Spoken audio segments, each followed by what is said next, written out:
Thank you for coming. My name is Mario Sicaric. I'm from the University of Ottawa.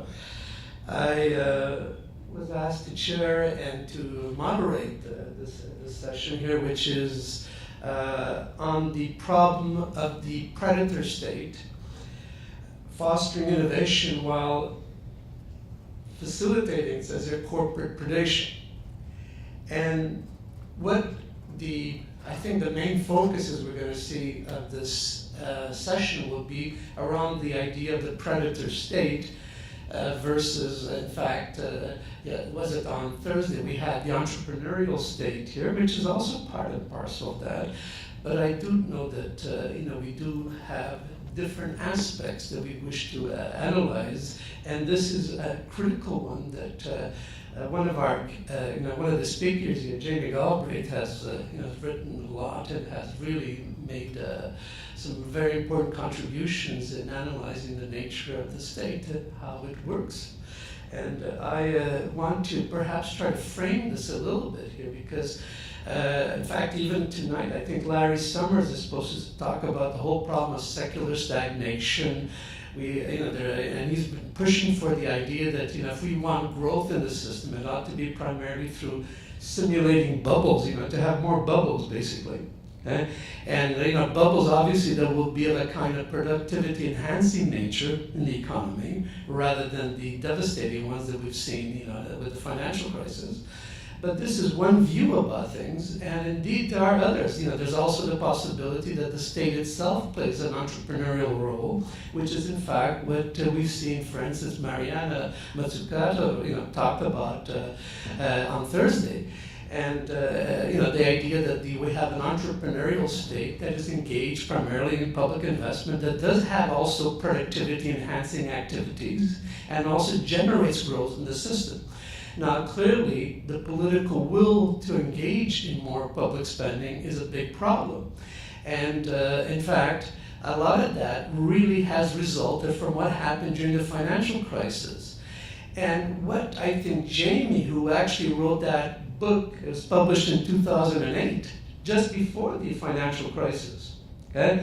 I mean, it was incredibly, the timing was, of great interest, of course, because the fact that we do find the result of what, in fact, he refers to as the predator state. Now, what is the predator state? Well, he defines predation here in his book, and I'd just like to quote him on that. He says, predation as the systematic abuse of public institutions for private profit, or equivalently, the systematic undermining of public protections for the benefit of private clients.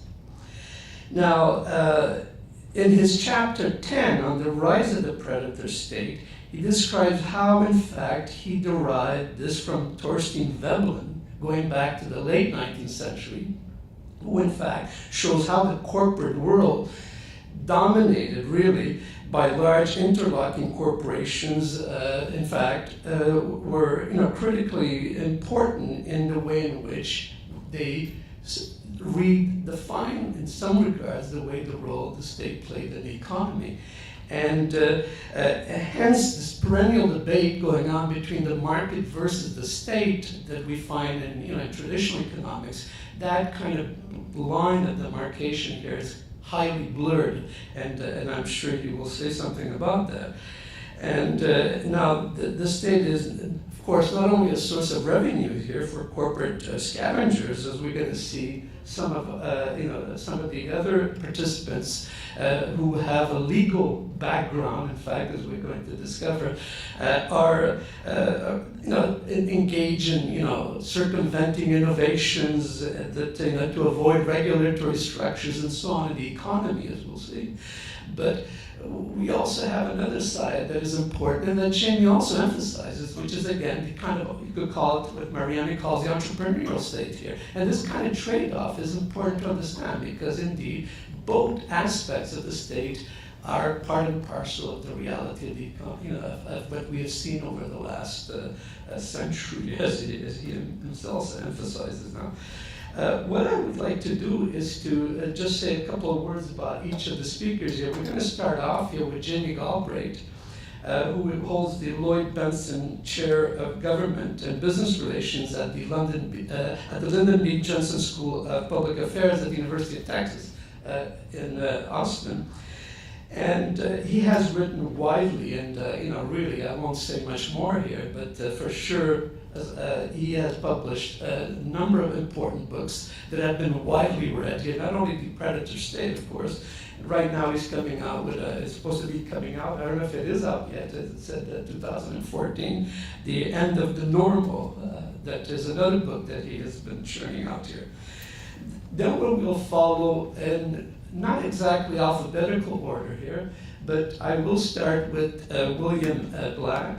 Okay? And William Black, of course, he's the associate professor of economics and law. Okay? So he kind of has both, he will speak from both sides of the mouth, or both as an economist, he was a lawyer, so to speak here. In this case, of course, at the in Missouri, where he at the University of Missouri in Kansas City, and also he has over the years now he was the executive director, for instance, of the Institute for Fraud Prevention. Okay? That I think he really came to fame here for his work on that. We also have. We will then follow. It will be followed by Saul Weisenberg, who is a partner in the Washington, D.C. office of Nelson Mullins, Riley, and Scarborough, and who, in fact, is leads the firm's white-collar practice for that legal firm.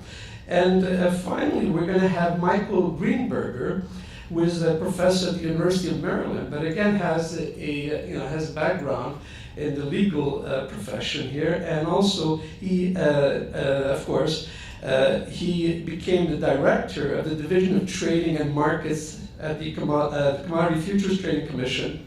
In fact, through all the way 1999, where he had served the position under chair at the time, Brooksley Bourne. And I would like to start with asking Jamie if he could now begin his presentation. Thank you. Thank you very much, and it's a great pleasure to be here, and an honor actually to be speaking at a session which is framed around the themes of my book. I have to say parenthetically at the start that I checked the program in order to find the room, and noticed it was listed as the Confederate room, which since I arrived here from Texas caused me a certain amount of worry, but then it occurred to me that we're in Canada and that couldn't be right. So we are, in fact, for the record, in the Confederation room, which is something quite different. The framing of the session in the program distinguishes a right position that, if I could summarize it the way the philosophy of objectivism was summarized for me by someone a few days ago, would separate the government from the economy just as thoroughly as this church is separated from the state under the American Constitution. And on the other side, a left position that finds itself in the position of defending the state as, among other things, the fount of innovation. That's the thing that's emphasized in the program, but one might also add as the principal source of social security and economic stabilization. I coined the phrase the predator state in the late years of the George W. Bush administration to try and reframe perceptions precisely on these two descriptions of political alignment and economic doctrine. At the level of doctrine, it seemed to me in those years that the principal conservative positions, which had a very strong foundation in the kinds of economics that I had been exposed to in graduate school were by that time more than 30 years old. And that essentially nothing new had been added to the body of ideas. There were refinements, certainly at the academic level, but they had separated the academics entirely from political life, and there was simply no coherent presence of an economic vision in the political sphere. Some things, notably the doctrine of monetarism, which had been the source of the battle in the early 1980s, had disappeared entirely. Supply-side economics, deregulation, privatization, the elements of the Washington Consensus had become liturgical references. They'd become parts of a catechism rather than an active body of theory. They didn't have adherents or advocates of any stature left. More telling still, if you examined what the ostensibly conservative people in power were doing, they were obviously not in the thrall of anything that remotely resembled a principled conservative idea. The team in charge under President Bush, Vice President Cheney, was almost overtly Keynesian in its instinctive reaction to the economic slowdown of the early 2000s, tax cuts, spending increases, military spending. They didn't necessarily admit to it, although they came very close on numerous occasions, but that was clearly their perspective, a kind of crude fiscal Keynesianism. And their public spending program, which was heavily oriented toward military and intelligence type activities, was also very heavily concentrated around the government. And you could see this, I did regional work on the distribution of income. You could see that whereas in the previous administration, you had an enormous enrichment that was based in California, Northern California and Washington, around the information technology boom. In the middle 2000s, it was the circle of counties surrounding the national capital in Washington, D.C. And it was, you could say ironically that never had a conservative administration done so much to enhance the real estate wealth of a nest of members of the Democratic Party. There was a major expansion of Medicare, the drug benefit, which was the signature domestic achievement of that conservative administration. And in reaction to this, the thought leaders of the earlier period, particularly those who had been policy people, was completely adverse. Most of them had migrated to positions of outraged dissidence, either against the military strategies or against the social spending activities. And in all other fronts, the fronts which are somewhat below the surface of open ideological debate, although certainly heavily politically contested. We're talking about deregulation, desupervision, a scaling down of the government presence in the business sector. Well, the government was essentially a coalition of corporate lobbies with high authority, principally present, to thwart public agencies whose mission derived from earlier periods of public purpose. That was what the government was doing, and you could track this in practically every sphere of activity. Actual markets in this business were nowhere to be found. They were not what the essential thrust of public policy was about. The ideology of markets, however, still existed. And where could you find it? Contrary to the phrase in the phrasing of the wording of the program for this session, you found the ideology of markets on the left side of the political spectrum.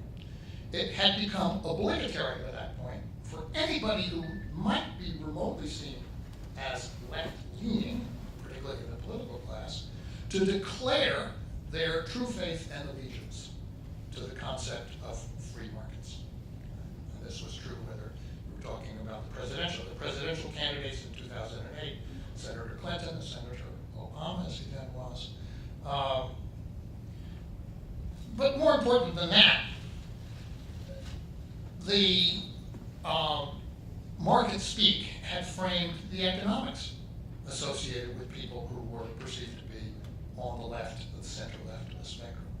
Yes, the government had a role, but the role was in the case of something called market failure. Intrinsically, that's not exceptional or not rare, but the exceptional state, caused by a series of conditions, externalities, public goods, asymmetric information, and so on and so forth. Regulation could help in this case, that was the liberal position, so long as the benefits exceeded the cost, so long as it was carefully done.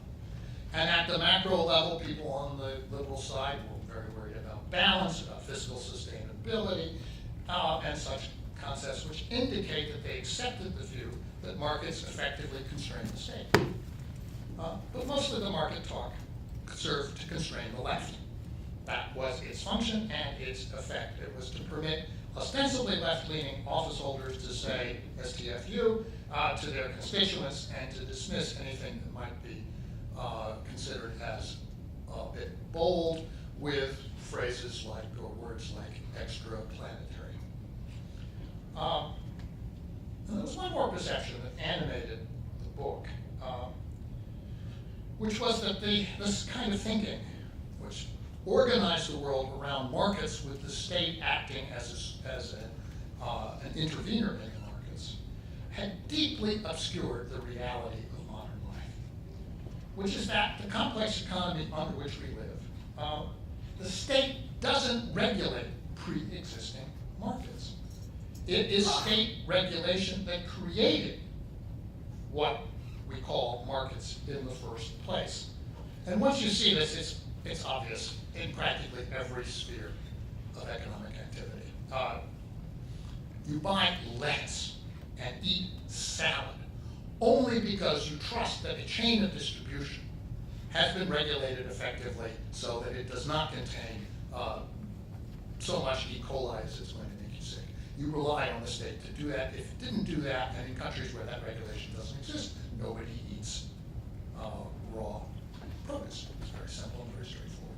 You plug in your electrical appliances and leave them plugged in overnight because you trust regulatory mechanisms to ensure that they don't catch fire.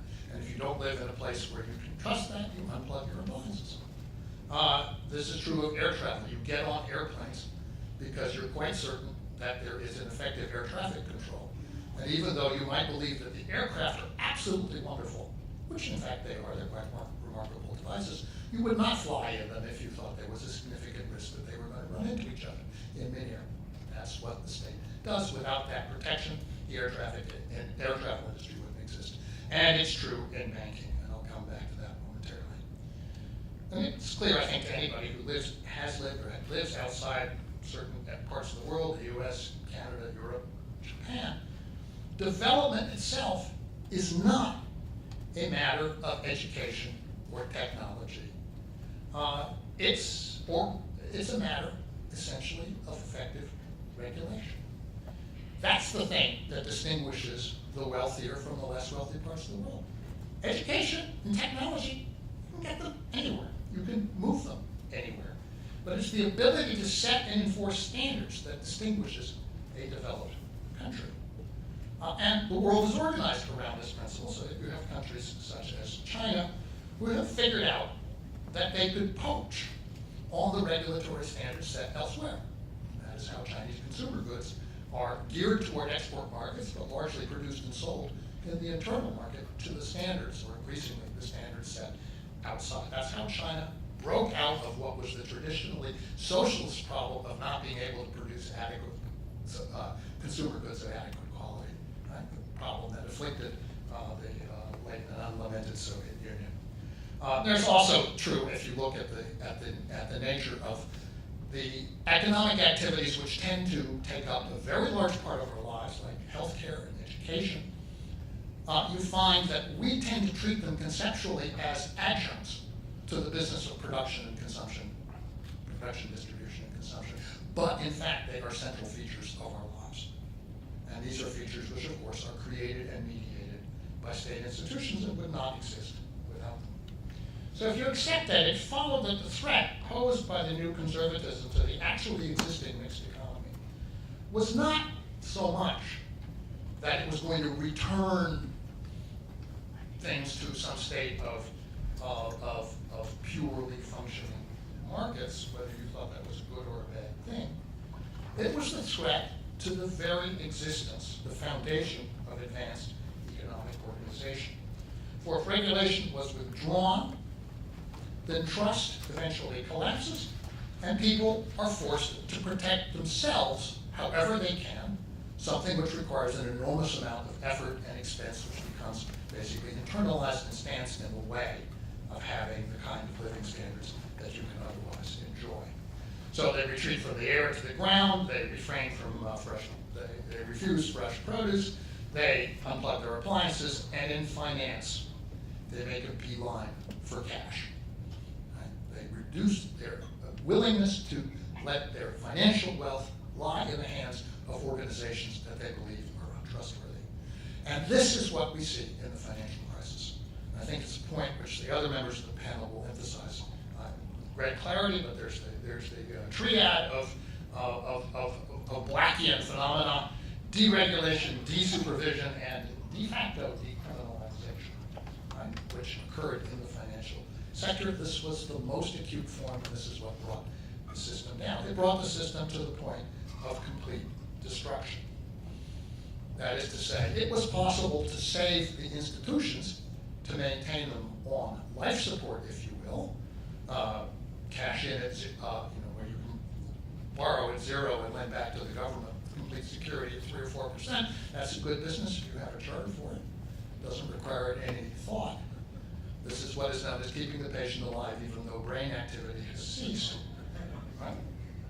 And the policy issue in that situation becomes the very familiar ethical question of at what point is it appropriate to pull the plug? Right? Something which is a very unpleasant and difficult question, but which eventually has to be faced. And that's where we've been, it seems to me, for some years, and where not only in the United States, but the issue, although I think more deeply concealed, is present also in the European financial system and at the root of the European financial crisis. And of course, to the extent that the state is tethered to a banking system which is in a zombie condition, in a state of coma, then the state itself is crippled. It simply becomes a zombie state. So in this situation, to restore effective regulation is, of course, an important step. I would judge that in some cases, and that is to say, in areas where the underlying institutions are still viable, restoring effective regulation is a step which would have a powerful positive effect. One area where this is true, by the way, is in the area of wages. The regulation in question is the minimum wage. And it would make a significant difference because we have a lot of viable businesses. If in the United States and other parts of the world where the same argument might be made to apply, you had, and by the way, in Germany they are moving in this direction now, if you had a much higher minimum wage, which would have a transforming effect on the incentives facing businesses that hire low-end labor.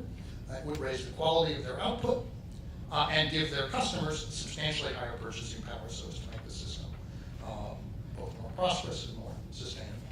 This is something that has been known to some economists for a long time. It is the foundation of what Wren and Meidner put together as the Swedish economic model in the early 1950s, and something which laid the foundation of the improvement of the relative position of Scandinavia over many decades to the turn of the millennium. But in other situations, after you have had a meltdown of the institutions, it's not enough simply to restate the principles of law or to rewrite the regulations. In those situations, it seems to me you need to take a more comprehensive approach. Because what you have is an institutional structure which has been impaired in a fundamental way. In the same way, in the same way that a patient who has suffered a heart attack or a stroke is not going to be able to get up again simply under the stimulus of instruction, or for that matter, the stimulus of stimulus. Okay? You have to do something more fundamental. You have to assume control of institutions. You have to audit them. You have to restructure them.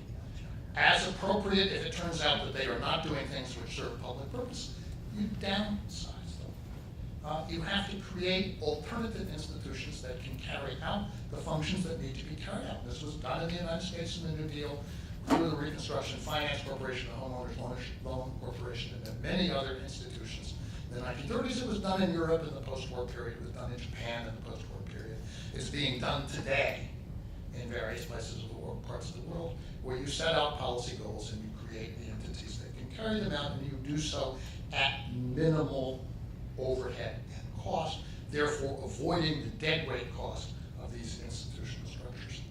I would argue that in our situation, as I said, the United States situation, there are two major institutions that bear this kind of examination right now. Just to take off the top, one of them is the military.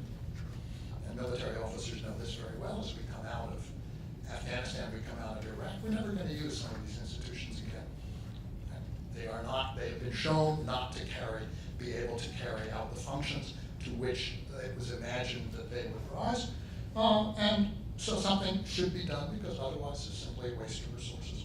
And the other one, the big one, is the financial sector, where over the 5 or 6 years since the crisis, we have allowed a small number of very large institutions to take a commanding position in these markets. And for what purpose? To what accomplishment? With what capacity to create the kind of employment or to provide directed investment in the areas in which we have social objectives? No plausible results remotely justifying the cost of those institutions that one can see. So I am not an Austerian, but I have to confess that in this respect there is a kernel of truth to the position of those who call for austerity. It is not the case that one can simply take an impaired system and return it to its previous state of activity by pumping it up. I deeply oppose that view of the matter. It seems to me one has to take a realistic view of the difficulties that we face and a realistic view of what actually is required. So there will be discussion of the concept of secular stagnation later on today. In favor of that discussion, it seems to me that it's a very useful way to begin to think about what is realistically required. But one needs to go beyond the psychological connotations of secular stagnation when that concept was introduced in the late 1940s, early 1950s, to think about the institutional constraints, the resource constraints, and the larger issues that we face. And once again, one needs to have a non-predatory, effective, independent state with a true element of public purpose and what was once called countervailing power to make a mixed economy with a strong private sector function well. Thank you very much.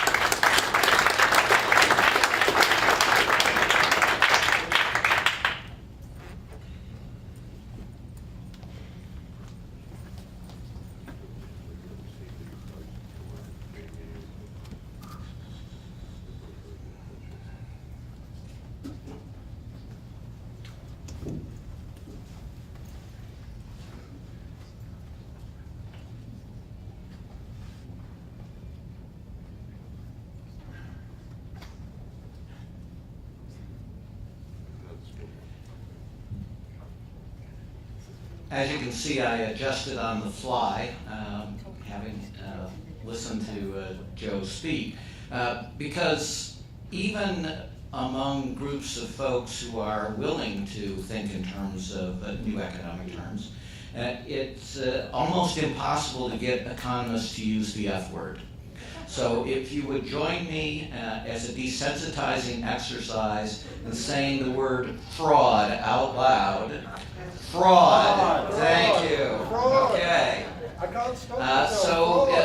Joe is much too much the optimist. It's actually far worse than reallocating risk. It's the creation of the sure thing. standpoint of the fraudster, and I'll go through some of that, but I also want to give some moment of positive, there are possibilities in all of this. So I will do this one from real life.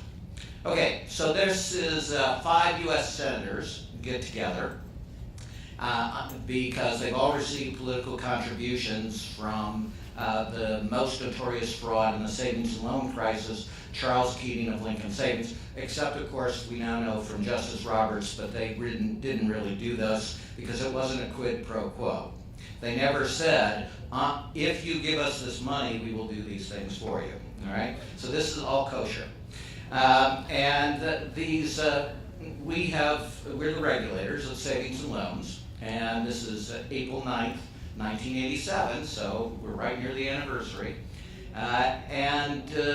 The senators are desperate to avoid us taking an enforcement action against Lincoln Savings' violation of the rules, which is the largest in agency history, and is a type of violation that always is fatal to the institution, right?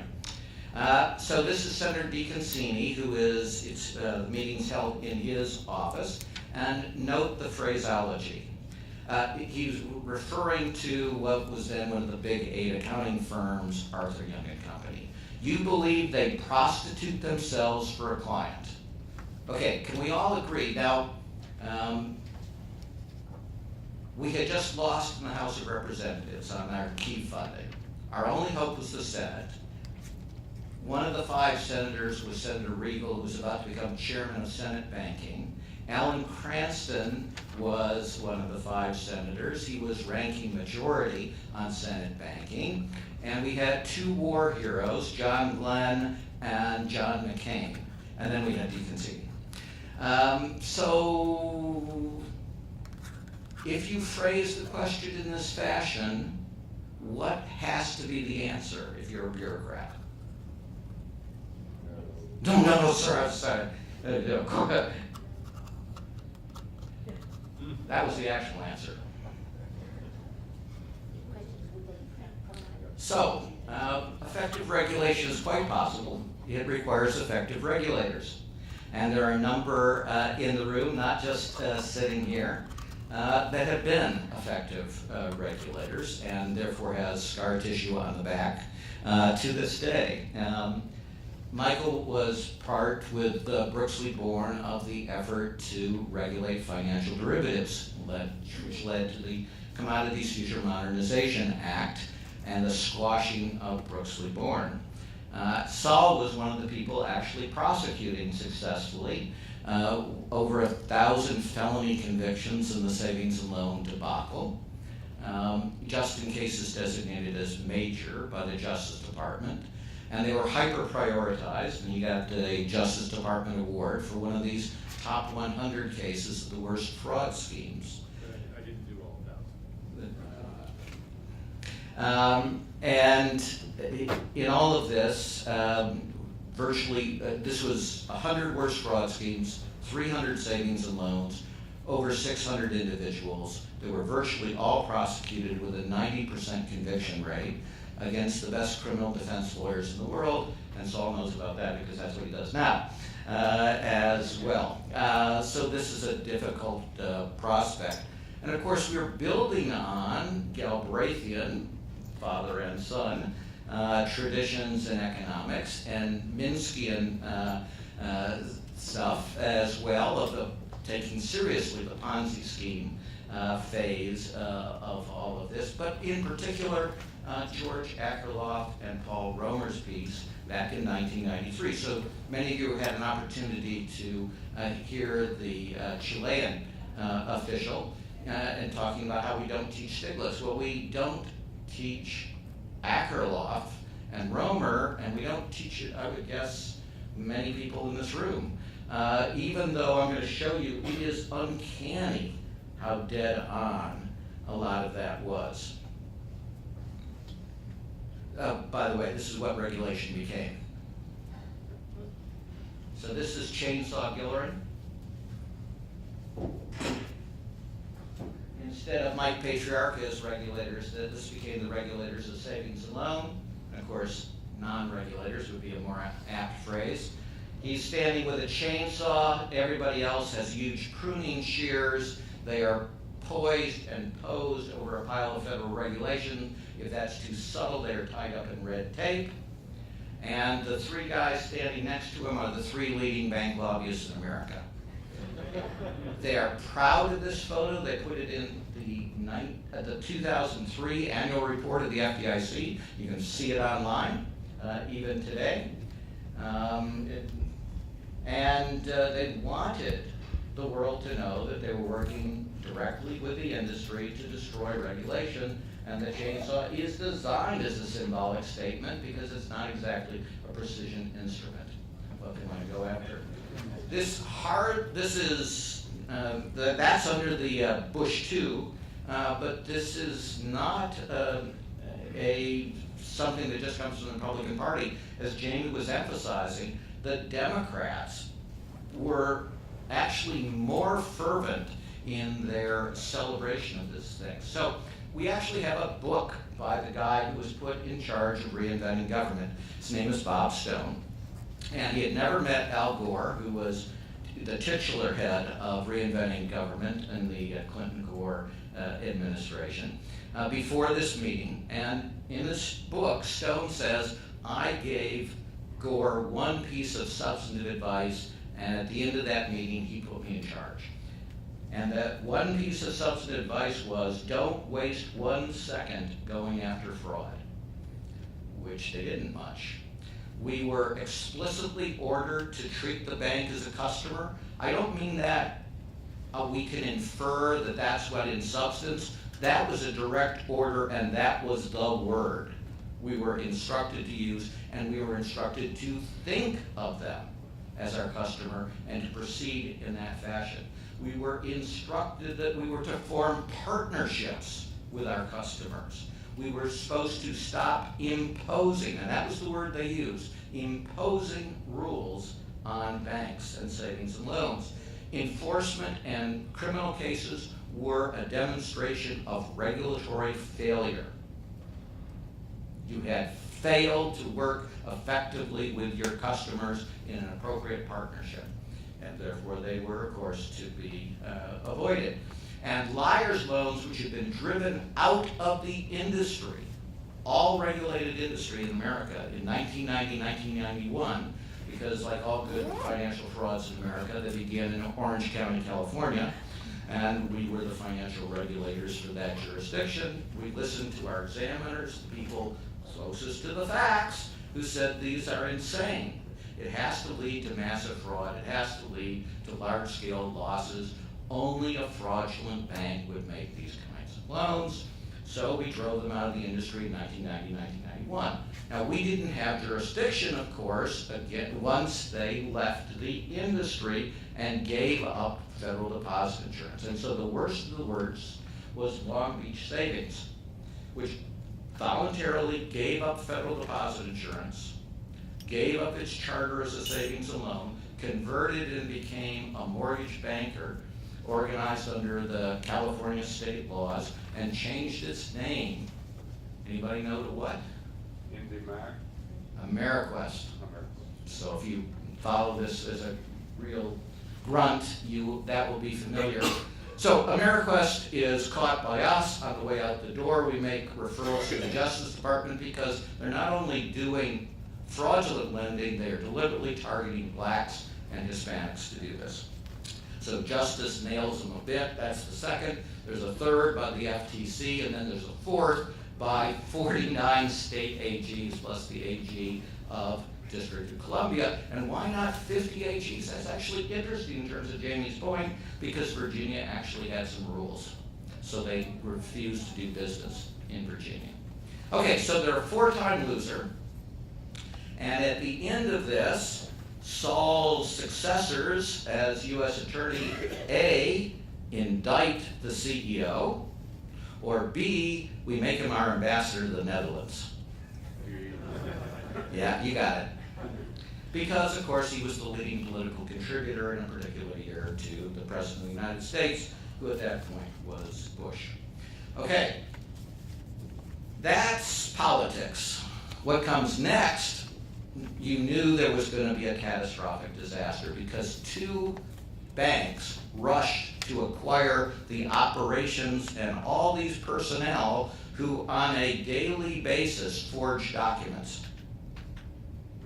And those two entities were Citicorp and Washington Mutual, WAMU. Two of the largest financial institutions in the world. WAMU is still the largest bank failure in US history. And you will note, if you go back into this history, that virtually all the savings purportedly created by reinventing government turned out to be letting go of government workers. And boy, did we save money. We cut the Office of Thrift Supervision staff by more than half, and we cut the FDIC staff by more than 3/4. And as Jamie said, you take the regulators off, the system that predicated on the existence of effective regulation collapses. So this is Greenspan's famous quotation. This is the first time they meet, I believe, in person, right? And this is Greenspan after basically shaking hands. This is the first substantive thing he says. Well, Brooksley, I guess you and I will never agree about fraud. Bourne is a little more like, when you're trapped in an elevator with a crazy person. What is there not to agree on? Well, you probably will always believe there should be laws against fraud, and I don't think there is any need for a law against fraud, because the market would just take care of it, which is Jamie's point, right? This creation myth had been substituted for the reality. And in this creation myth, the market took care of all. And it isn't just Greenspan. A generation of American lawyers has now been taught through Easterbrook and Fischel that, quote, a rule against fraud is not an essential or an important ingredient of securities markets. Now, footnote, Fischel spent the savings and loan crisis as an expert for 3 of the worst control frauds in America: Drexel, Burnham Lambert, Lincoln Savings, and Centrust Savings. They wrote the book after that, where they tried their theories in the real world, and where Fischel said that Lincoln Savings was the best savings and loan in America. It turned out to be the worst. In a 3,000 institution industry, it was a 3,000 position error. You can't do worse than that, right? Greenspan said that Lincoln Savings posed no foreseeable risk of loss. It was the most expensive failure at $3.4 billion. You can't do worse than that. Benston, who actually did the substantive work, George Benston, praised 33 institutions and said we should be doing many more of these direct investments that we were trying to regulate. 2 years later, all 33 were dead. You can't last in the lowest divisions of the minor leagues, batting 0-0-0, right? Instead, what happened to these 3 folks? Well, we never heard of Alan Greenspan again. Oh, no, sorry. We made him chairman of the Federal Reserve. Fischel, we made dean of the U Chicago Law School. And Benston, we gave a distinguished chair at Emory and such. Because we reward people who are willing to say stupid things that are valuable, right? If you get it right, that is a very big problem. So what I'll leave you with, we don't have episodic fraud. Think about the FDIC lawsuit on LIBOR. It says that the 16 massive banks, we're talking about the 3 largest banks in the United States, 3 largest banks in the United Kingdom, largest bank in Germany, largest bank in Japan. You get the idea? And it isn't 16 out of 30, because only 16 were involved in setting LIBOR. And it only works as a fraud scheme if all 16 go along. And they did, for years. None of this defecting crud out of the cartel stuff in neoclassical economics, right? That is a Gresham's dynamic in which bad ethics drives good ethics out of the marketplace. And that is what happens when you remove the protections. Because if cheaters prospered, Well, this we've known for a very long time. George Akerlof has a similar statement in his famous 1970 article on lemons, where he creates the metaphor of Gresham's dynamic, but this other guy wasn't too bad either. So I'll leave you with Jonathan Swift in 1726. The Lilliputians look upon fraud as a greater crime than theft, for they allege care and vigilance with a very common understanding can protect a man's good from thieves. But honesty hath no fence against superior cunning. Where fraud is permitted or connived at, or hath no law to punish it, the honest dealer is always undone, and the knave gets the advantage. Thank you very much.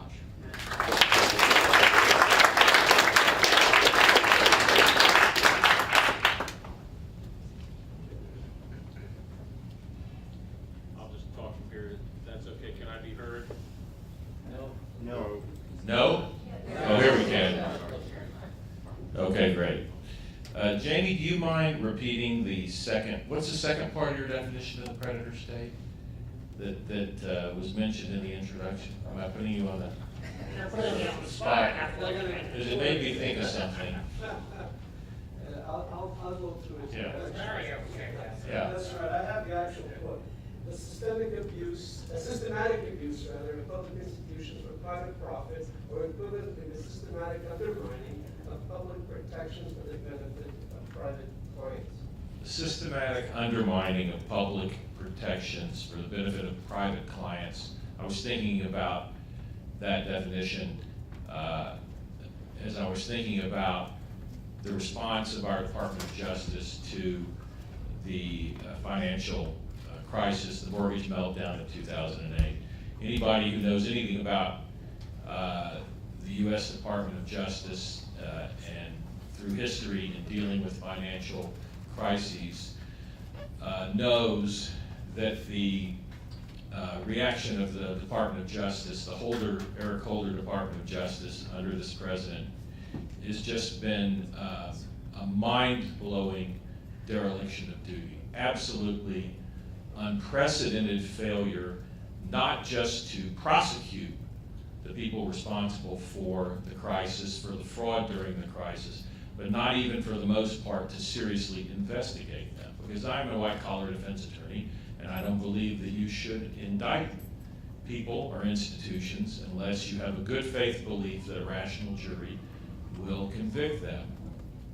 And what a lot of people don't understand who want to see scalps is that there might be many reasons that you would decline to prosecute a case against a particular individual. Perhaps because he hires very good lawyers, and when he does a particular deal, there's a lot of fine print, and there's a lot of disclosure in the fine print. And he's in a position to say, I'm dealing with somebody who's as sophisticated as I am, and it's right there. The risk is right there. It's in the fine print. It becomes very difficult to prosecute a person like that. There are legitimate law enforcement reasons why you don't do it. But there is no legitimate law enforcement reason why you do not do a comprehensive, organized investigation. When the chief of your criminal division goes on 60 Minutes and says, we haven't prosecuted anybody at any of the major banks because we investigated, we looked at it very closely, and there's just no case there. And in the same program, the reporter interviews the top compliance official at one of those institutions who was forced out when she raised red flags, and she says, nobody from the Department of Justice ever talked to me. Then you know the chief of your criminal division is either grossly incompetent or lying. That happens. Yeah, that happens. If you have an institution, a banking institution that has admittedly entered into an agreement, a deferred prosecution agreement with the Justice Department, where it admits it is engaged in money laundering involving notorious drug cartels for 10 years. So bad in some of their banks that there was a special window where the cartel members would come up with their gobs of cash. And no individuals are prosecuted for that. A corporation can only act through individuals. And the same head of your criminal division says, well, we couldn't indict the bank or any of the individuals because that would upset the economy too much. That would upset the financial markets too much. Now that's a point you can debate all day long, I guess, people more qualified than I am, the question of whether or not you indict that institution, whether or not that institution that engaged in this for 10 years should be allowed to exist anymore. But the idea that indicting or investigating the individuals, let's just say indicting the individuals at a relatively high level who you know knew about this. There's a doctrine in criminal law called willful blindness. It's used in virtually every white-collar case in this country. It's a killer jury instruction for the government. I hate it as a defense attorney. It basically says you can't be an ostrich.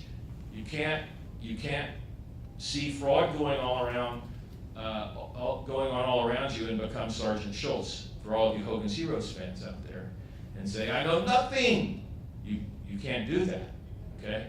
You can't say, the classic example of that is you can't say, I don't want to know.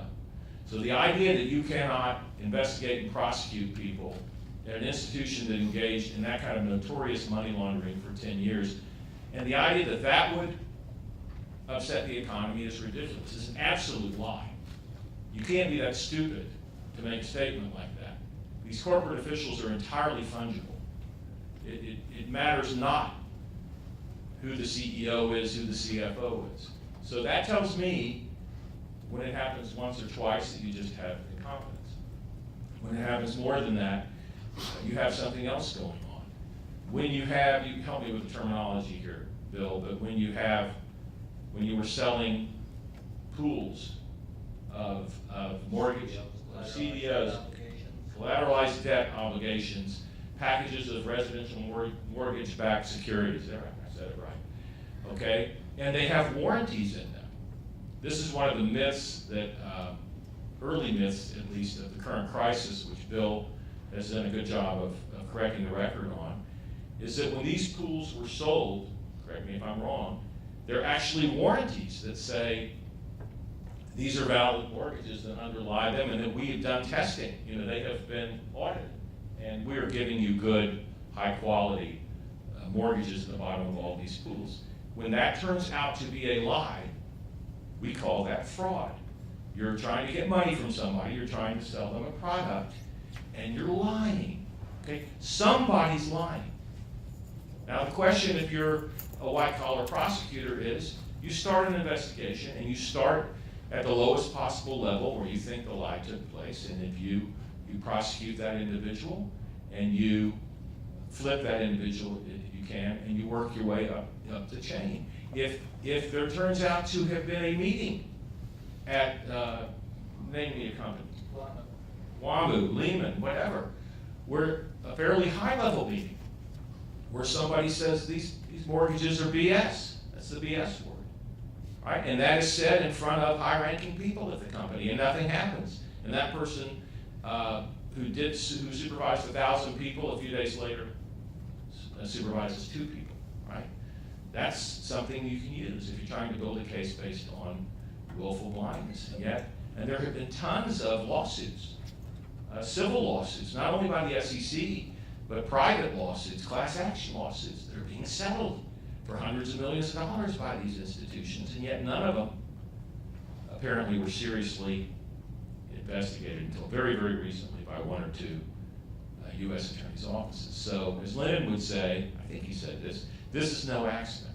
There's too much of this going on, and I don't really understand it, except with reference to your second definition there, and it's never really happened before. I mean, it's one of the ironies. Bill would say that both parties have been equally terrible in terms of effective regulation. But one of the great ironies is that when there's a financial scandal and Republicans are in power, they usually do a very good job of criminally investigating it, usually, or until maybe recently. Not because they're better or because they're more ethical, it's because they're scared. Because they're supposed to be the party of big money and they look bad if they're not prosecuting it. And as Bill has said many times, you know, the savings and loan, the vigorous setting up of the prosecution of people responsible for the savings and loan debacle, that was started in the administration of George Herbert Walker Bush. He was outraged by it, or professed to be outraged by it, and tremendous resources were committed to it.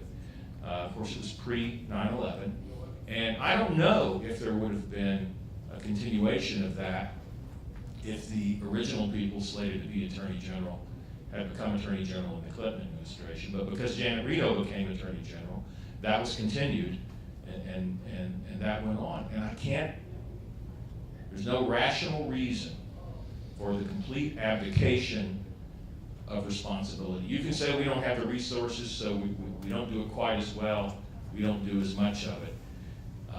But there's no reason for it, with the exception of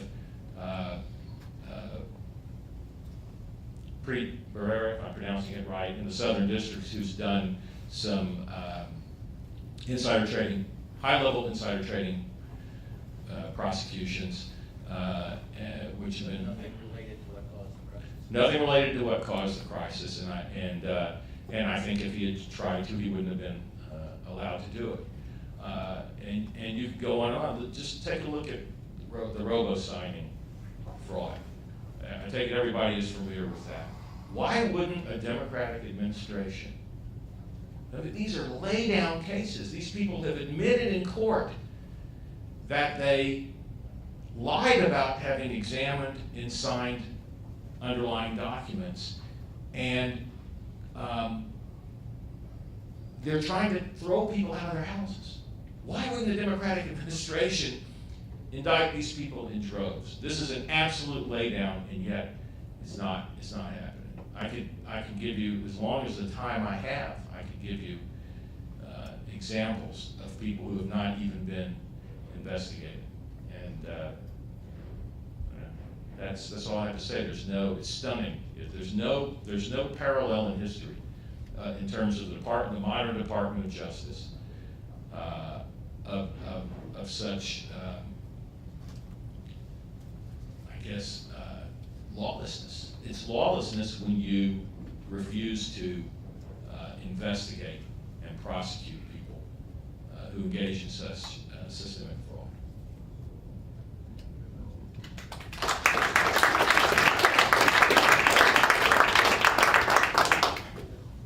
Is this microphone working? Okay. It's interesting that Solomon made a reference to the 60-minute interview of the then Assistant Attorney General from the Criminal Division. What was not said about that interview, because the Assistant Attorney General kept saying, we just can't make a case of fraud, we just can't make a case of fraud. That argument has substantially been squashed by Solomon in his remarks, but this was a frontline, 60 Minutes program. Somebody said to him, you just made a speech a few months ago in front of the New York City Bar Association where you said that you lay awake at night worried that if you indict banks, it will destabilize the economy. And the Assistant Attorney General agreed that he had said that, and blah, blah, blah, blah, blah. Pretty astonishing statement. Eric Holder, about 6 weeks later, reaffirmed that statement and said, we're hesitant to indict too big to fail banks because it will destabilize the economy. The question is asked how the Justice Department could possibly, in a Democratic administration, take that approach. And I think the answer comes from the November 24th, 2008 press conference where President Obama announces his new economic team. Just let me say that throughout the 2008 primaries and general election, especially the general election, everybody wondered who Obama would rely upon for economic advice. In the third debate with McCain, that question was put to him squarely. And you could just see his mind spinning, that he had to be careful how he answered that question. So he said his principal economic advisors would be Paul Volcker and Warren Buffett. Those of us who were concerned about who he was relying on were greatly relieved to hear that. But in fact, Paul Volcker has been a decoration for the president and not a real advisor. Some could say the Volcker rule proves that to be wrong. I would argue differently. But November 24, 2008, the president holds a press conference. Bob Rubin is standing to his left, and he announces that Timothy Geithner, previously the president of the New York Fed, who had a lot of blood on his hands from the meltdown, Larry Summers, who, among many other things, vigorously fought the regulation of derivatives, and in fact compared the use of derivatives by banks to moving from a wood racket to a metal racket, that it was such a great boon to the economy. He endorsed the Commodity Futures Modernization Act of 2000. He said it would lead to prosperity in the United States. The Commodity Futures Modernization Act of 2000 deregulated derivatives. I won't go into the story. I'm happy to talk about it. The derivatives are widely believed to have been the match that lit the fuse that caused the bomb, which was the meltdown. Dodd-Frank attempts to re-regulate derivatives. We'll wait and see what happens.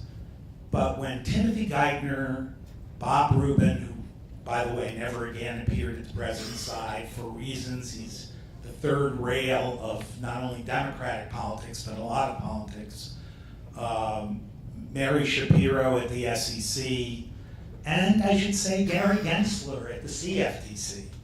Gary Gensler retired from Goldman at 39 years old. When Goldman was a partnership, he was the youngest partner ever elected.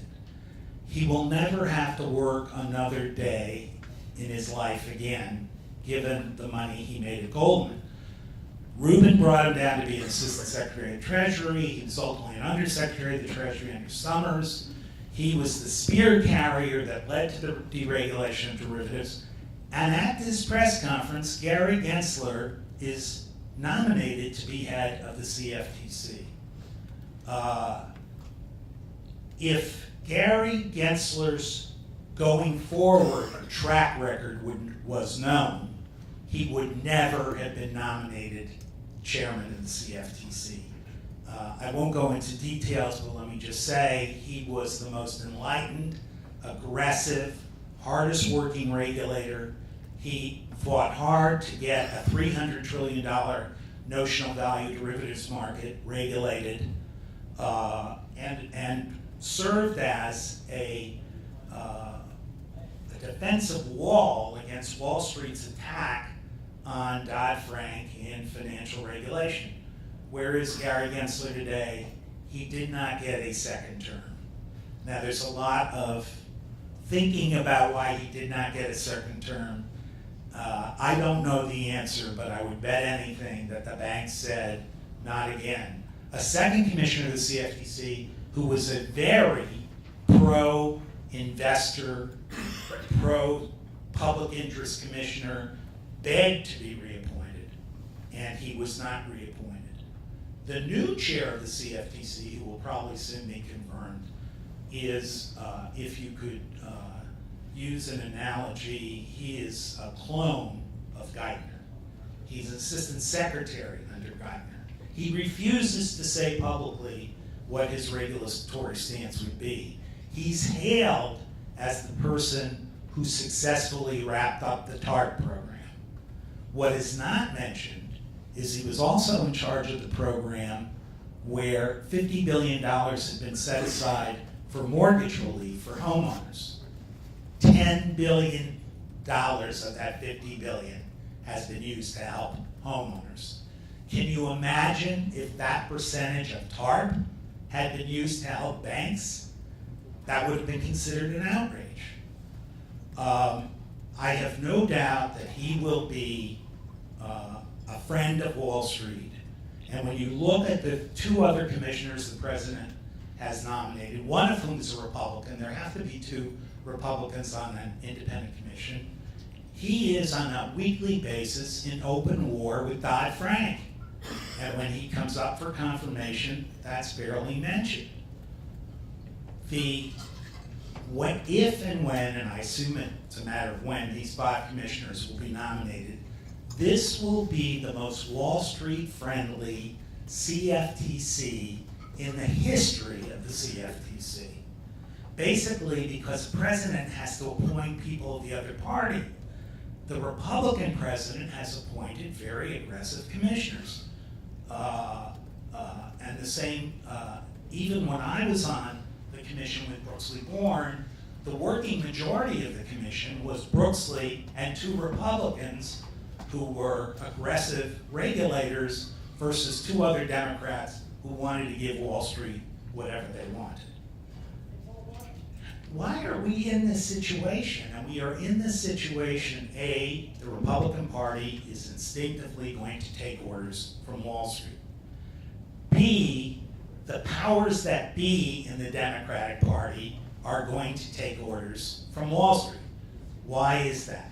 Think about Citizens United.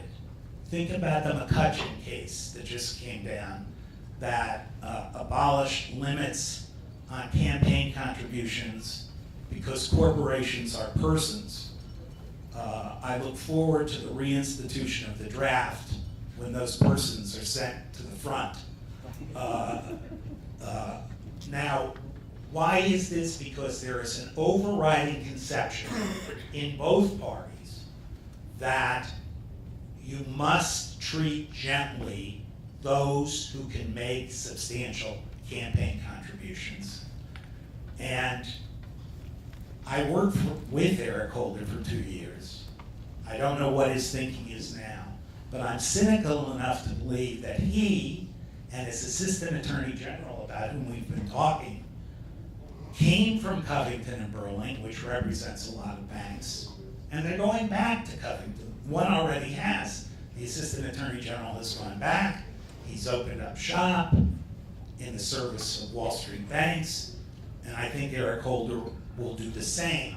They may not even be consciously thinking about this, but it becomes much easier to say you lay awake at night worried about indicting banks because it will destabilize the economy. Geithner's fundamental principle of stimulus was save the banks, save the economy. That hasn't worked out so well. And by the way, it hasn't worked out so well because it's not only angered the rank and file of the Democratic Party, who don't really seem to have a voice in this, but if you unwrap the under philosophy of the Tea Party, a lot of the Tea Party's anger is that the banks are doing better today than they had done before the meltdown, and everybody else is much worse. And a lot of Tea Party members have their college-educated children lying on sofas in their home because they cannot find jobs. The optimistic note I would make about this relates to Senator Elizabeth Warren, because she started her campaign for the Senate not only being behind Scott Brown, who was the incumbent, and not ever before having been a politician or run in a race, but she had the open enemy, Wall Street. And what she proved is running against Wall Street is good politics. She raised a ton of money. In Massachusetts. She is being asked by every progressive Democratic senator to come and raise money within their states. And if you talk to progressives around the country, in their heart of hearts, who they would like to see run for president, is Elizabeth Warren. I believe that Elizabeth Warren and her service as a fundraiser on a nationwide basis for Democratic candidates evidences the fact that even in this Citizens United McCutcheon economy, where Sheldon Adelson in his rolling wheelchair appears to be the most powerful person in the country, even in that kind of economy, the anger about Wall Street is sufficiently large that you can mount winning campaigns as that being part of your policy. The problem is the mainstream Democrats are too fearful. It's like letting go of one vine when you're going through a Tarzan movement through the jungle and grabbing the next. They don't want to let go of the old vine. The key question to me is, where is Hillary Clinton in all this? Because she is very probably going to be the next president of the United States. And as you know, Bill Clinton anointed Reuben Greenspan. He was he renominated Greenspan, and he made Summers the Deputy Secretary of the Treasury and then the Secretary of the Treasury. Clinton has said 4 times that the biggest mistake he made as president was listening to Rubin and Summers on derivatives. And 4 times he's taken that statement back the next day. Why? Because Rubin and Summers have a 24/7 public relations operation, and they get to the president and say, I'm supposing this, I have no inside knowledge, I would like to be proven wrong, but they're on the phone with the president saying, how did you say that about us? How did you say that about us?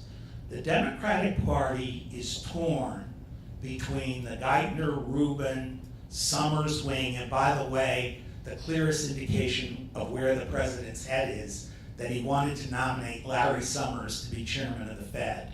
He could not do that because he could not get enough Democratic votes in the Senate Banking Committee. That again shows that the grassroots sees this pro-Wall Street philosophy as the third rail of politics. And the question is, with Bill Clinton saying one day he made a mistake and the next day taking it back, where will Hillary Clinton be? In 2008, Rubin and Summers were her biggest economic advisors.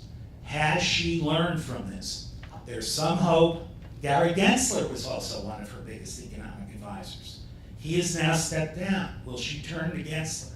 But where her mind is on the state's relationship to Wall Street is, to me, a question that needs to be answered not only because it's an interesting political artifact, because it will be directly dependent on whether the kind of thinking we're hearing at this conference from Joe Stiglitz and Jamie Galbraith and others will be the predominant Democratic ideology, or whether the generation that follows in the thinking of Rubin and Summers continues to take control.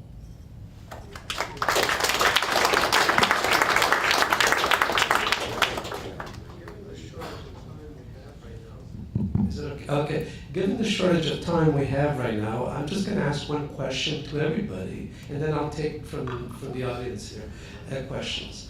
I'd like to ask, in fact, all of you, what happened to the United States over the last while? I mean, here we are in Canada in this case, and we're looking at this, where we have systematic defrauding, not only of the public here, but also of government itself, the state, as Jamie talked about in terms of the predator state. What was the countervailing sort of power, as he emphasized, or what Senior Galbraith used to say there? What was the countervailing power that existed before that, in a sense, did not exist anymore over the last, decade or 2 decades, literally? Okay, what was the most important thing that perhaps changed and tipped the cup the wrong way there? would just say, you compare Obama to Franklin Delano Roosevelt. Franklin Delano Roosevelt said, I wear the hatred of Wall Street as a badge of honor. And the politics of the Democratic Party then were the politics of concern for people who've been devastated by the Depression and not lending a sympathetic ear to those people who caused the Depression. The president's ear, through Geithner, and I've heard from others who know that he has regular conversations with people whose banks have money laundered for bad guys, that's where he's getting his advice. One other thing I would say, it was never the role of progressive Democrats before the recession to understand the economy beyond stimulus, beyond the minimum wage. Eric Holder knows about the First Amendment, he knows about civil rights. He obviously doesn't know much about torture, but let's leave that to the side because he's not prosecuting for it. But it had not been the role of the Democratic Party to roll up its sleeves and get into what makes the economy tick. That has changed since the meltdown. There are many groups out there, progressive groups, advocating for the kinds of policies we're hearing about at this meeting. The trouble is they have no voice at the White House. And I've heard union leaders tell me they don't have anybody to call at the White House to say, stop the deregulation of Dodd-Frank. There's no one there who listens.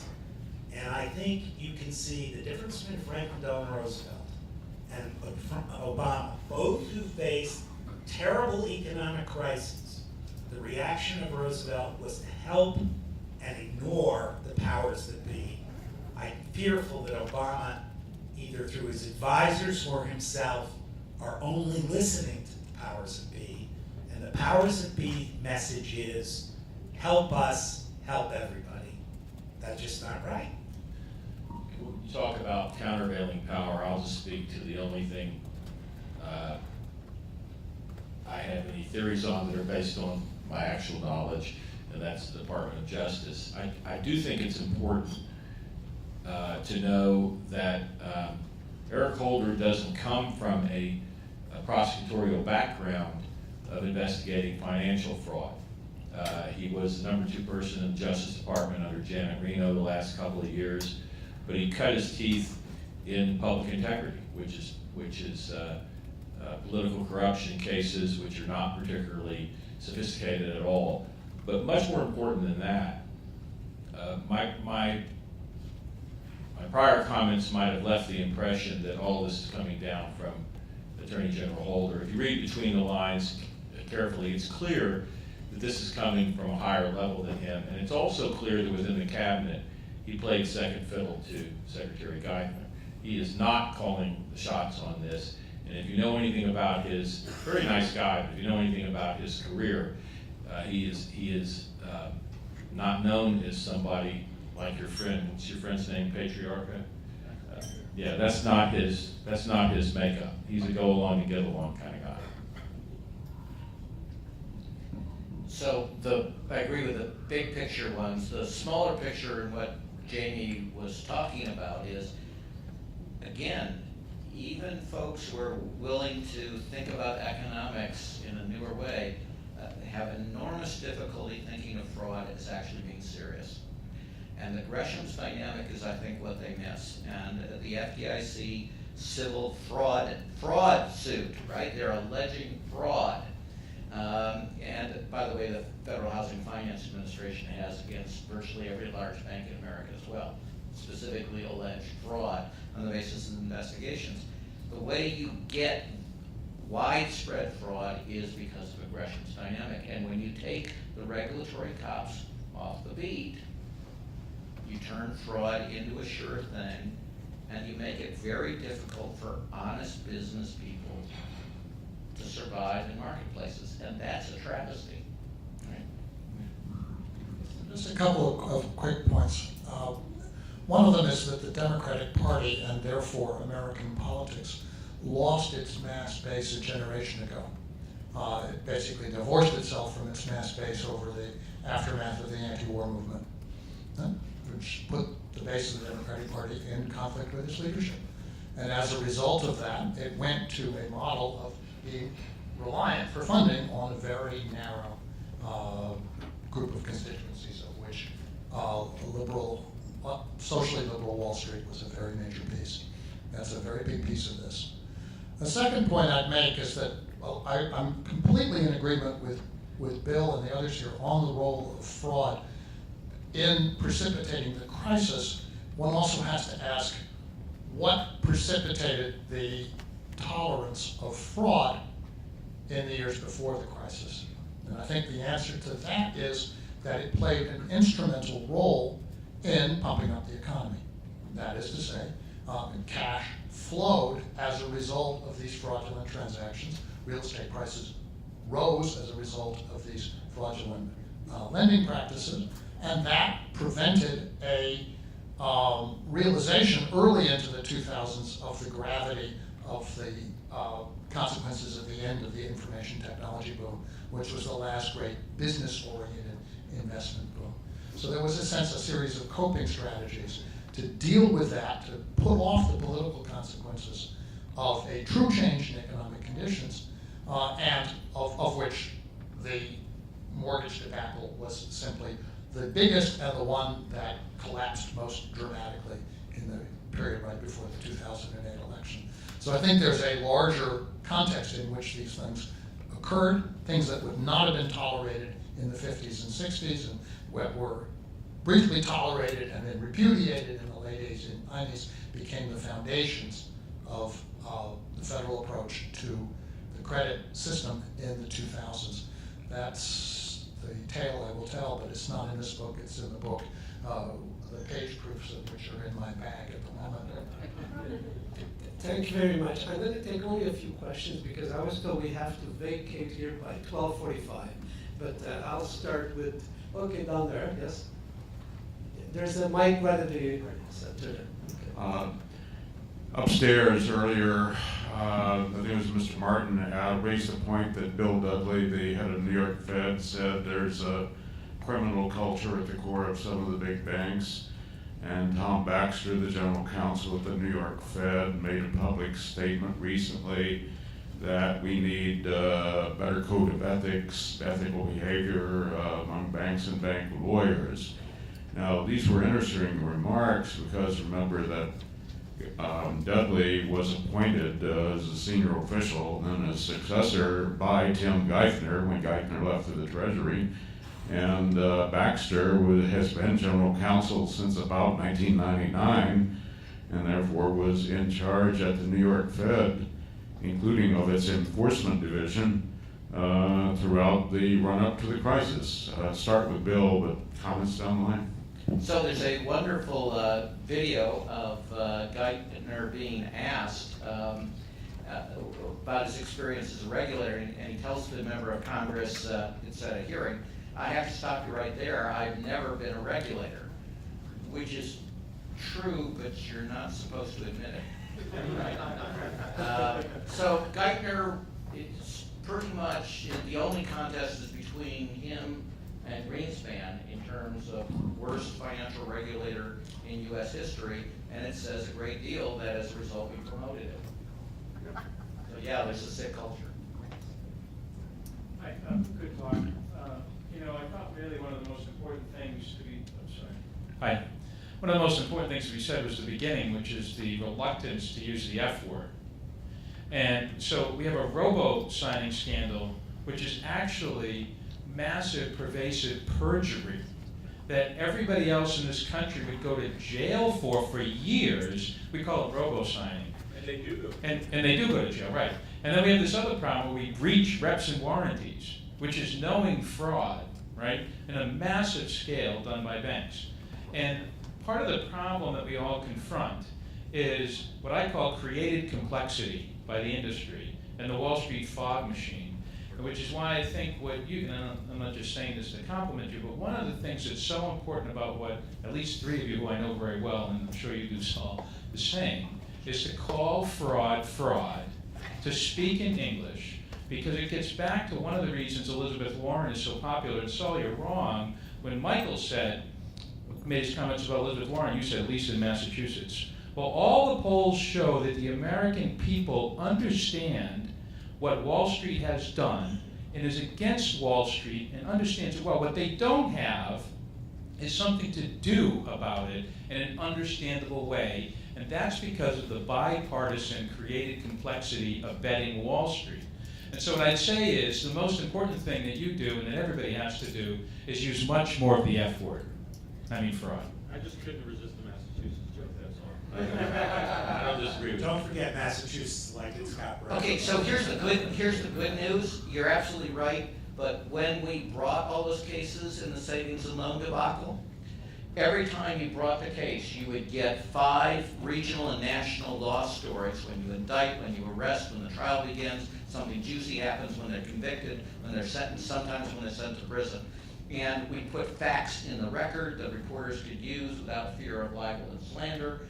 And it became clear that they were very similar fraud schemes. People got it. It changed the dynamics. We knew we had won politically when Annunzio, one of our worst opponents in the House of Representatives, a very senior guy, started wearing a button literally 6 inches in diameter that said JLDS and L. Crooks. I mean, What kind of a message does it send when the person you choose as your first Treasury, Secretary of the Treasury, didn't pay his taxes, when he was specifically warned that he had to pay his taxes? I mean, when your number 2 figure in the auto czar, the number 2 auto czar, is involved in a major pay for play scandal involving the pension funds. Great comments, guys.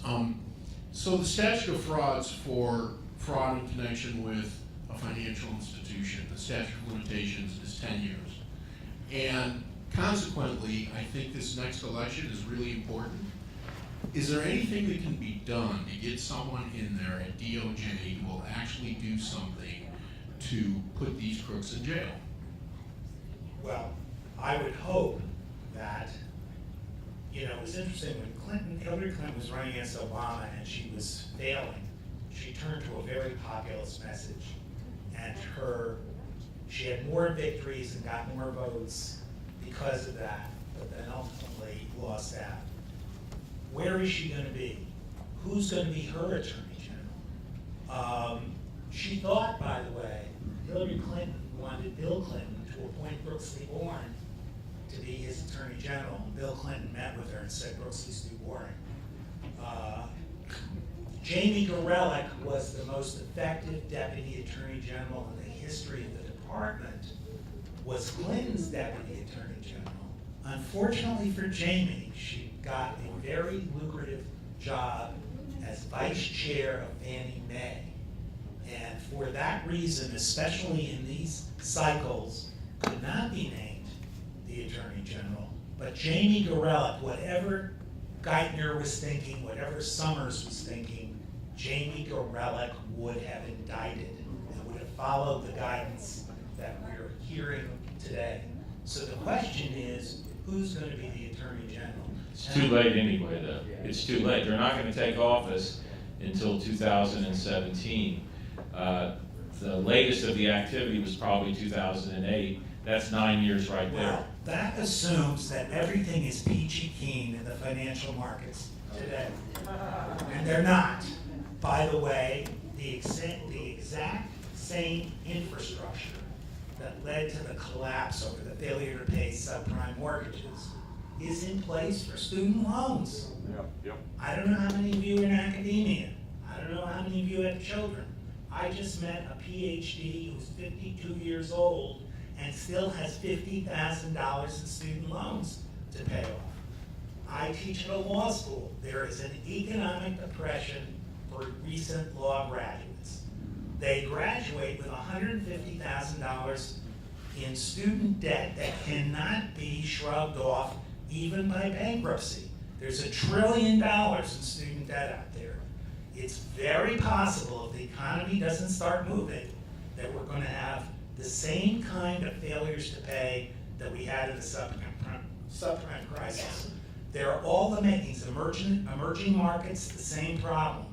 So if you think this was a once-in-a-lifetime experience, I hope you're right, but I think there's a 50-50 chance that we could face another September 2008. Okay, I'll take one more question there. Yeah, you're good. I want to follow up on Dennis Kelleher. Why does MERS still exist? Because if you went out, correct me if I'm wrong, but if you went out and got a mortgage in America today, it would still be recorded in MERS, right? And MERS is a thing that the banks and Fannie created that completely bypassed state laws about having all your documents in place and having your deed and having your trust documents and having the right signatures. So this is one where the right and the left and the center should be able to get together. Hernando de Soto, of all folks, pretty conservative Peruvian economist, not only has written the underlying stuff in the Mystery of Capital, but has specifically done op-eds, even the Wall Street Journal, saying, what's wrong with you Americans? You trashed the greatest system you had. You created clouds on title, and also these moronic banks could avoid $50 fees, right? Which is what is really going on. It's $150 fee, but it's trivial on any of these mortgages, and it is the absolute lack of political will to do anything that was really related to the causes of the crisis, where it would fundamentally upset the banks. And so I think we do have to, Saul is right, we are going to be way past effective statute of limitations. Strategically, we already know how this is going to end. There may be a tactical success or two, but strategically, it's the greatest disaster in DOJ history. But unless we fix things like MERS, it's not 50-50 that we'll have the crisis. Yeah, let me just say also, you've got to remember that there are investigations ongoing. We talked about LIBOR, 16 banks fixing the price of interest rates on a daily basis. Now we find out they were fixing the same kind of indices in the energy sector. By the way, there's an article in the New York Times, Clive Masters, who was the very powerful officer in JP Morgan. JP Morgan just sold off its commodity business. That was her business. She wanted to go with the business. They wouldn't let her. And the reason that's now being discovered is she's under indictment. There are, under investigation, thank you, Dennis. She's under investigation for indictment. There are a series of conspiracies that are now being looked at. Fixing indices for FX trades, fixing indices here, fixing indices there. So it is not too late. It may be too late for 2008, but bad activity is going on now. Totally agreed. And you need somebody who's willing to stand up there. You need a president. You need a president with a good attorney general who's willing to stand up and say, we're not going to tolerate fraud. We don't care who's committing it. It is a very simple concept that people understand. I'm pretty conservative. Not as big of a right-wing kook as I used to be. My wife is pretty conservative. Before we even knew who the hell Elizabeth Warren was, when she was, my wife said to me, I heard this woman on the radio this morning. She works in the Obama administration. I want her to be president. I mean, she made more sense than anybody. She was talking about how documents that people sign from financial institutions ought to be readable. So we can try to do the right thing going forward. I have some optimism on that. Jamie, I just have a question for the legal experts on the panel, which is what happened to the attorney generals at the state level?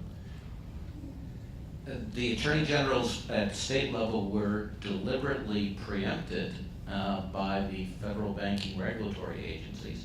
Indeed, the competition and laxity among the federal regulatory agencies, there's also an international one with the City of London, but we are the most aggressive preemptors of state AGs. And they actually went in and even tried to stop investigations, much less cases. Can that be reversed? No. I mean, going forward, yes, you should get rid of the aggressive preemption of the states, but, And to the extent they're not preempted, they've been bought off too. I mean, was it the robo-signing that the New York Attorney General, the Justice Department was pushing a settlement for robo-signing for some ridiculously small amount of money? There were billions in the thing, but billions in relation to the fraud that was committed was nothing. The New York Attorney General Schneiderman held out and would not go along. And as far as everybody was concerned, if the New York Attorney General in these cases where he was not preempted didn't go along with the settlement, New York was going to be the principal jurisdiction where these actions would be brought. Schneiderman was called by the president, asked to come to the State of the Union message, sat in the balcony, and the president announced that Schneiderman would become the vice chair of some mortgage fraud task force, state, federal task force. And sure enough, Schneiderman signed off. 6 months later, the New York Daily News called the Justice Department asking if it could speak to a representative of the task force, and no one at the Justice Department had the number. And Schneiderman didn't have an office, which came up, by the way, in the midst of the 2012 campaign. It was a source of great embarrassment to the Obama administration, and so they started to make moves that appeared that the task force was doing something. And in fact, there's been a recent indictment of it. But, you know, Schneiderman, who really ruined his career as far as I'm concerned, because he was a white knight, everybody thought he would be Elliot Spitzer without escorts, but his selling out on this robo-signing thing, I think badly damaged his reputation. Conversely, there is what used to be called the banking superintendent, and now has a more fancy name, who's also a former U.S. attorney in Southern District. I'm going to let... is making more progress. Sorry, I'm going to let Bill Black with the last word here, but we're going to have to Okay, so two force quick you to words. leave here. So, Two quick words. One is, and Saul will emphasize this, you cannot understand how astonishing it is that the Justice Department would feel the need to bring in a state prosecutor to give credibility to the Department of Justice. That was unthinkable before this event. And second, I'll simply leave you with, go and use your search engines on Lanny Brewer Frontline Parody and see what comes up. okay.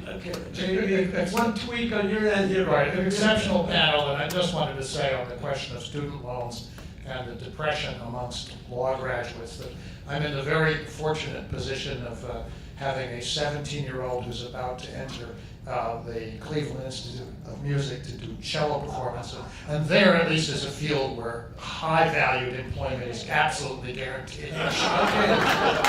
Make sure he doesn't get involved in the law of music. Let's applaud our participants here on that note. Thank you very much for being here.